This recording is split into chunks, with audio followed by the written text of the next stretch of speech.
Welcome to the Gurukul Prep Daily Hindi podcast on 9th July. Daily update 1 समझौता।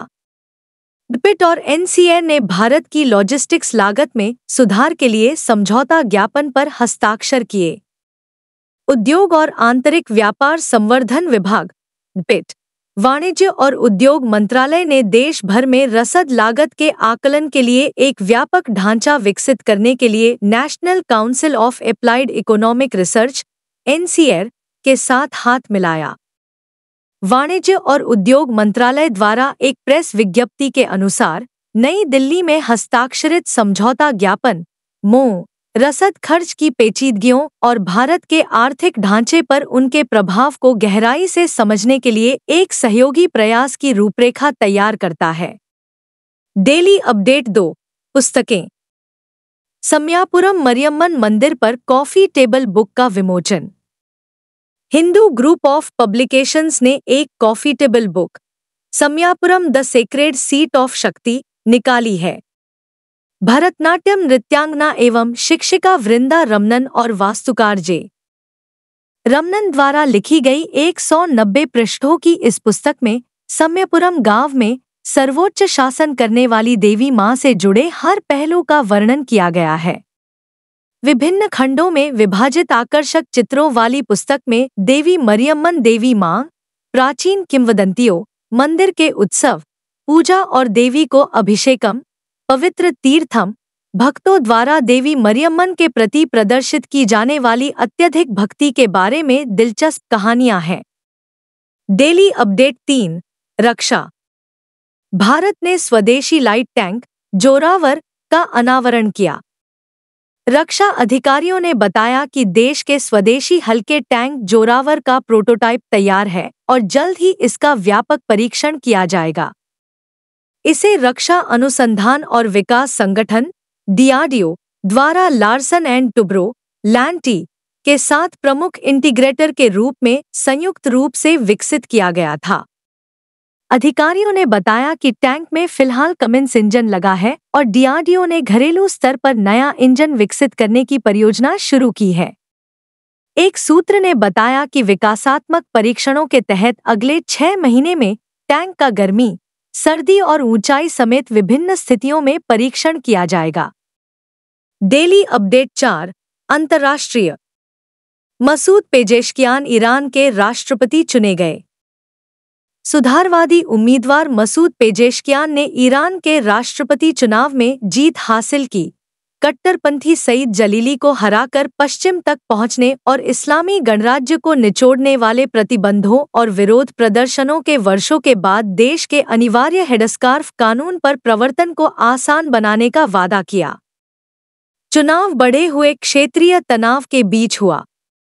अप्रैल में Iran ने Gaza में युद्ध को लेकर इजरायल पर अपना पहला सीधा हमला किया, जबकि मिलिशिया समूह जो इस क्षेत्र में तेहरान के हथियार हैं, जैसे कि लेबनानी हिजबुल्लाह और यमन के हौथी विद्रोही, लड़ाई में लगे हुए हैं और अपने हमलों को बढ़ा दिया है।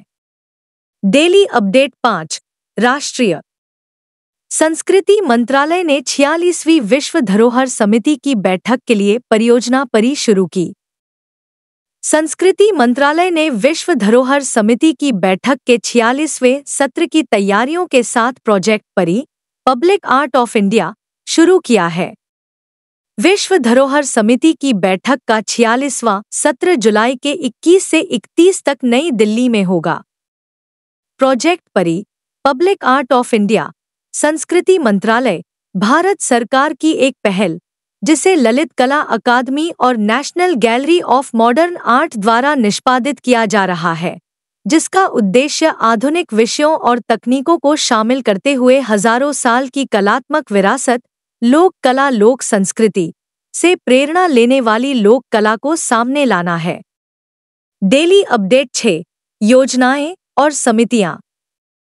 हाथरस भगदड़ की जांच के लिए न्यायिक आयोग गठित। एक आधिकारिक बयान के अनुसार इलाहाबाद उच्च न्यायालय के सेवानिवृत्त न्यायाधीश ब्रजेश कुमार श्रीवास्तव हाथरस भगदड़ की घटना की जांच के लिए उत्तर प्रदेश सरकार द्वारा गठित 3 सदस्यीय न्यायिक जांच आयोग की अध्यक्षता करेंगे। आयोग को 2 महीने के भीतर जांच पूरी करने का जिम्मा सौंपा गया है और वह मामले के विभिन्न पहलुओं पर गौर करेगा, जिसमें यह घटना दुर्घटना है या साजिश, और भीड़ को नियंत्रित करने के लिए जिला प्रशासन एवं पुलिस द्वारा किए गए इंतजाम शामिल हैं। यह निवारक कदमों की भी सिफारिश करेगा। Daily update 7। खेल। लुईस हैमिल्टन ने ब्रिटिश ग्रां प्री 2024 जीती। लुईस हैमिल्टन ने 2021 में सऊदी अरब के बाद पहली जीत के लिए सिल्वरस्टोन में ब्रिटिश ग्रां प्री में मैक्स वेरस्टेपेन को पीछे छोड़ दिया। मैक्लारेन के लैंडो नॉरिस तीसरे स्थान पर रहे। हैमिल्टन के टीम के साथी जॉर्ज रसेल, जो ऑस्ट्रिया में एक सप्ताह पहले विजेता थे, को पोल पोजीशन से शुरू करने के बाद पानी के रिसाव के कारण बाहर होना पड़ा। रेड बुल के वेरस्टेपेन ने 2022 में सिल्वरस्टोन और ऑस्ट्रिया के बाद पहली बार लगातार 2 रेस जीतने में विफल रहने के बावजूद ड्राइवरों की स्टैंडिंग में नॉरिस पर अपनी बढ़त बढ़ा ली।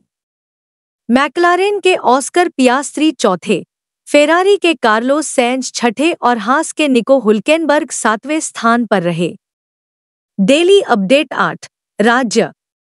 झारखंड की अभ्रक खदानों को एनसीपीसीआर ने बाल श्रम मुक्त घोषित किया। राष्ट्रीय बाल अधिकार संरक्षण आयोग एनसीपीसीआर के अध्यक्ष ने झारखंड में अभ्रक खदानों को बाल श्रम मुक्त घोषित किया है।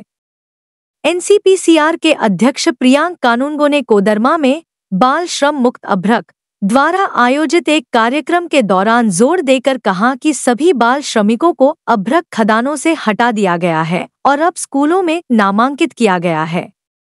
कानूनगो ने अभ्रक खनन में बाल श्रम की आपूर्ति श्रृंखला को साफ करने के लिए इस तरह के पहले सफल प्रयास का श्रेय राज्य, जिला और स्थानीय शासी निकायों, बाल श्रम मुक्त अभ्रक कार्यक्रम, बच्चों और समुदायों द्वारा किए गए सहयोगात्मक प्रयासों को दिया। Daily update 9। शिखर सम्मेलन और सम्मेलन। Obstetric and gynaecological societies of India ने सूरत में पहली बार आयोजित किया सम्मेलन। Federation of obstetric and gynaecological societies of India FOGSI का 3 दिवसीय राष्ट्रीय सम्मेलन पहली बार सूरत के एक होटल में 5 से 7 जुलाई के बीच आयोजित किया गया था। इस कार्यक्रम में विभिन्न राज्यों के 500 से अधिक स्त्री रोग विशेषज्ञों ने भाग लिया। विशेष रूप से फॉक्साई दुनिया का सबसे बड़ा संगठन है, जिसके सदस्य 44,000 से अधिक डॉक्टर हैं। सम्मेलन में राष्ट्रीय स्तर के फॉक्साई इंडिया के अध्यक्ष डॉ. जयदीप टांक, सचिव डॉ. माधुरी पटेल, दक्षिण एशियाई प्रसूति एवं स्त्री रोग संघ के अध्यक्ष डॉ. श्यामल देसाई सहित अन्य लोगों ने भाग लिया। Daily update 10। शिखर सम्मेलन और सम्मेलन। संघर्ष के बीच यूक्रेन के लिए मजबूत समर्थन दिखाने के लिए नाटो शिखर सम्मेलन की मेजबानी करेंगे बाइडन। राष्ट्रपति जो बाइडन यूक्रेन के समर्थन में संयुक्त राज्य अमेरिका और उसके सहयोगियों के बीच एकता और एकजुटता दिखाने के उद्देश्य से एक महत्वपूर्ण 3 दिवसीय नाटो शिखर सम्मेलन की मेजबानी करने के लिए तैयार हैं। 9 से 11 जुलाई तक निर्धारित शिखर सम्मेलन रूस के साथ चल रहे संघर्ष के बीच यूक्रेन की रक्षा को मजबूत करने के लिए नाटो देशों की प्रतिबद्धता को रेखांकित करेगा। नाटो महासचिव जेन्स स्टोल्टेनबर्ग से शिखर सम्मेलन के दौरान यूक्रेन के लिए सैन्य, राजनीतिक और वित्तीय सहायता में उल्लेखनीय वृद्धि की घोषणा करने की उम्मीद है।